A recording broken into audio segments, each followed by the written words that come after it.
പാണക്കാട്ടേക്ക് എത്തിയിരിക്കുകയാണ്. ആദ്യമായിട്ടാണ് ഇപ്പോൾ യു ഡി എഫ് നേതൃത്വമായി കൂടിക്കാഴ്ചയ്ക്ക് എത്തുന്നത്. ഇല്ല, തീർച്ചയായിട്ടും യു ഡി എഫ് നേതൃത്വം എന്ന നിലക്കല്ല, പാണക്കാട് തങ്ങൾ എന്ന നിലക്കാണ് ഇപ്പോൾ ഇന്നിവിടെ വന്നിട്ടുള്ളത്. നമുക്കറിയാം, ഇപ്പോൾ ഈ മലയോര മേഖലയിലെ 1,30,00,000 ജനങ്ങൾ അനുഭവിക്കുന്ന വിഷയം പാണക്കാട് തറവാട് എന്ന് പറയുന്നത് എല്ലാവരുടെയും അത്താണിയാണ്.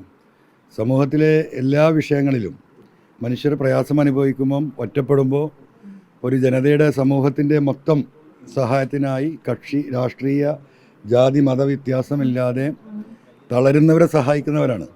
ആ നിലക്ക് പാണക്കാട് തങ്ങളെ വ്യക്തിപരമായി കണ്ട് ഈ മലയോര ജനതയുടെ അവരുടെ ഇന്നത്തെ അവസ്ഥക്ക് പാണക്കാട് തറവാടിൻ്റെ ബഹുമാനപ്പെട്ട തങ്ങളുടെ നേതൃത്വത്തിലുള്ള ആ മുഴുവൻ ആളുകളുടെയും ധാർമ്മിക പിന്തുണ ആവശ്യപ്പെടാൻ വേണ്ടിയിട്ടാണ് വന്നത്. പൂർണ്ണമായിട്ടും അതിനെ സഹായിക്കാനും ഈ പറയുന്ന മലയോര മേഖലയിലെ ജനങ്ങളുടെ ഈ വിഷയങ്ങൾ അതിനുള്ള ധാർമ്മികമായ പിന്തുണയും സഹായവും അദ്ദേഹം വാഗ്ദാനം ചെയ്തിട്ടുണ്ട്. അതുദ്ദേശിച്ചാണ് വന്നത്. ആ ജനതയുടെ വികാരത്തോടൊപ്പം നിൽക്കാൻ അദ്ദേഹം ഉണ്ടാകും എന്ന് തന്നെയാണ് പറഞ്ഞിട്ടുള്ളത്.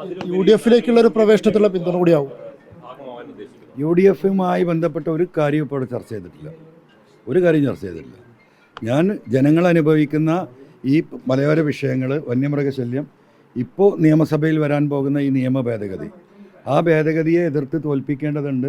അതിന് യു ഡി എഫിലെ പ്രധാന ഘടകകക്ഷി എന്ന നിലക്ക് മുസ്ലിം ലീഗ് ആ നേതൃത്വം ആ ബില്ലിനെ എതിർക്കാനുള്ള നിലപാട് സ്വീകരിക്കണം. ഈ രണ്ട് കാര്യങ്ങളാണ് പറഞ്ഞിട്ടുള്ളത്. യു ഡി എഫിലേക്ക് പോകാൻ ശ്രമിക്കില്ലെങ്കിൽ യു ഡി എഫിൻ്റെ പ്രവർത്തകനായി തുടരും എന്നൊക്കെ ഇന്ന് രാവിലെ മാധ്യമങ്ങളോട് പറഞ്ഞിരുന്നല്ലോ.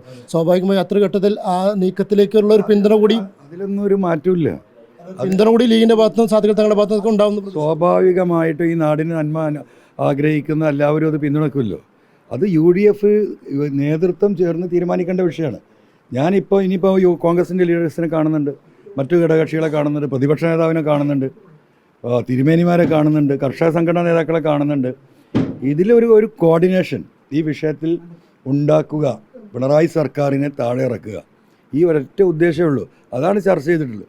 യു ഡി എഫിൽ ഞങ്ങൾ പ്രവേശിക്കണോ വേണ്ടേ എന്നതൊക്കെ യു ഡി എഫ് നേതൃത്വം ആലോചിച്ചിട്ടാണ് തീരുമാനിക്കുന്നത്. സ്വാഭാവികമായിരിക്കും, അത് ചർച്ച ചെയ്യട്ടെ.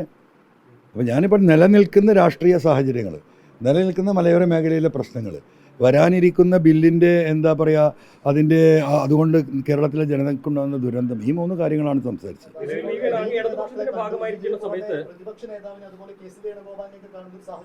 തീർച്ചയായിട്ടും എല്ലാവരും കാണും. ഈ ആഴ്ച എല്ലാവരും കാണും. എല്ലാ പ്രധാനപ്പെട്ട ലീഡേഴ്സിനെയും അതുപോലെ തന്നെ മതസാമുദായിക നേതാക്കളെ എല്ലാവരെയും കാണുന്നുണ്ട്. കാരണം ഈ വിഷയത്തിൽ എല്ലാവരുടെയും പിന്തുണ വേണം. ഈ വിഷയം ഇവിടെ ഉണ്ടാക്കി കൊണ്ടുവരുന്നത് ഗവൺമെൻറ്റാണ്. അപ്പം ഇതൊരു ജനകീയ പ്രശ്നമായതുകൊണ്ട് ഇവിടുത്തെ പൊളിറ്റിക്കൽ ലീഡർഷിപ്പിൻ്റെ അതുപോലെ തന്നെ സാമുദായിക നേതാക്കളുടെ മുഴുവൻ പിന്തുണയും ഉണ്ടെങ്കിലേ നമുക്കിത് തടുക്കാൻ കഴിയുള്ളൂ. സഭയിൽ ഇത് വന്ന് ചർച്ച ചെയ്താൽ ഇത് പാസ്സാകും. ഞാൻ പറയുന്നത് സഭയിൽ ഇത് വരരുത്, ഇത് പിൻവലിക്കണമെന്നാണ്.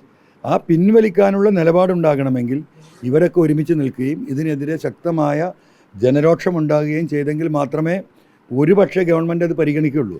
അല്ലെങ്കിൽ തീരെ പരിഗണിക്കില്ല, പാസ്സായി പോകും.